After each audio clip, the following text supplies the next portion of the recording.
The bright studio lights of Real Time shimmered across the polished floor as the audience settled into their seats. The iconic theme music played, and within seconds, the cameras zoomed in on the unmistakable face of Prince Harry.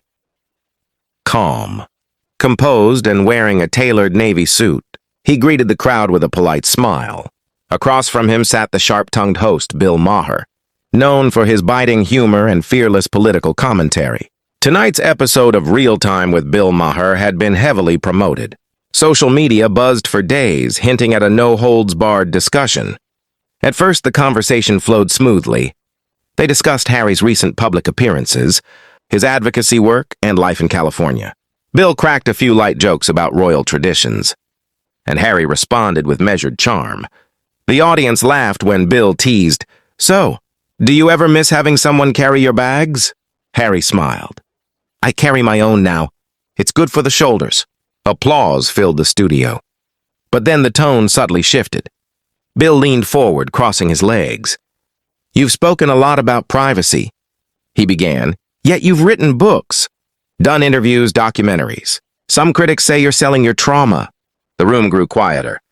Harry's expression changed, still polite, but firmer. "It's about telling my truth." "There's a difference." Bill raised an eyebrow.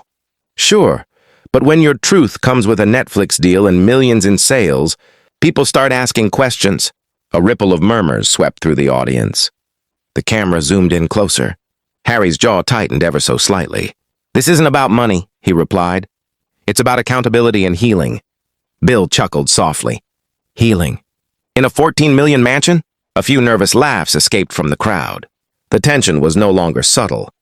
It was visible. And this was only the beginning. The atmosphere in the studio thickened. You could almost feel it through the screen. Bill wasn't backing down. "Let's be honest," he continued. "A lot of people think you walked away from duty but kept the perks." Harry shifted in his seat. "I walked away from an institution that refused to protect my family." Bill interjected. "Or maybe it just refused to bend to you?" Gasps. The audience exchanged glances. Even the band in the background seemed frozen. Harry's voice dropped an octave. "With respect, you don't understand the level of pressure." Bill shrugged. "Pressure? Millions of people have pressure. They don't have castles." The words hung in the air like smoke. Harry leaned forward now, mirroring Bill's posture. "This isn't about castles. It's about mental health, about systemic issues." Bill cut in sharply. "Or about playing the victim card in prime time." That did it. Harry's eyes flashed, not with rage, but with something deeper. Hurt, frustration, finality. "I didn't come here to be mocked," he said evenly. Bill smirked. "It's a comedy show. Mocking is kind of the brand." The audience clapped awkwardly, unsure whose side to take. For a long moment, neither man spoke. Then Harry removed his microphone. The movement was slow, deliberate. The crowd went silent. Bill blinked, perhaps surprised. "Wait, you're not actually—" Harry stood up. "I believe conversations require mutual respect," he said, voice steady but cold. "I wish you a good evening." And with that, he walked off the stage. No dramatic slam, no shouting, just footsteps echoing against the studio floor. The cameras followed him for 2 seconds before cutting back to Bill, who let out a stunned laugh. "Well," Bill said, spreading his hands, "I guess we found the line." The audience erupted, some applauding, some booing, others simply shocked. But backstage, the real story was unfolding.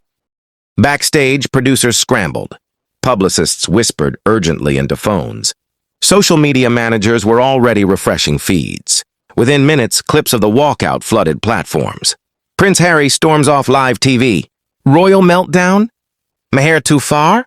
Inside his dressing room, Harry reportedly paced, speaking quietly with his team. Sources later claimed he felt ambushed. The interview topics had allegedly been agreed upon beforehand. Meanwhile, Bill remained on stage, regaining control of the show with humor. "Folks," he said, "this is why we do live television." He pivoted to the panel discussion, but the audience's energy had shifted. Every joke felt heavier. By midnight, hashtags were trending worldwide. Supporters praised Harry for standing up against disrespect. Critics accused him of thin skin. Commentators replayed the exchange frame by frame. analyzing facial expressions and tone shifts. The next morning, headlines dominated global media. Some insiders suggested the walkout was unscripted and genuine. Others hinted it might have been an unexpected PR disaster. A spokesperson later released a short statement. The Duke participated in good faith. Respectful dialogue is essential. Bill, during a podcast appearance the following day, shrugged it off.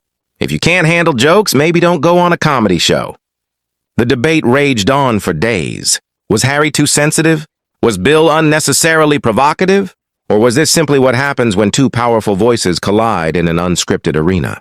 One thing was certain. Millions watched. Millions argued. And the clip became one of the most replayed late-night moments of the year. As studio lights dimmed that night, one image lingered in the public mind.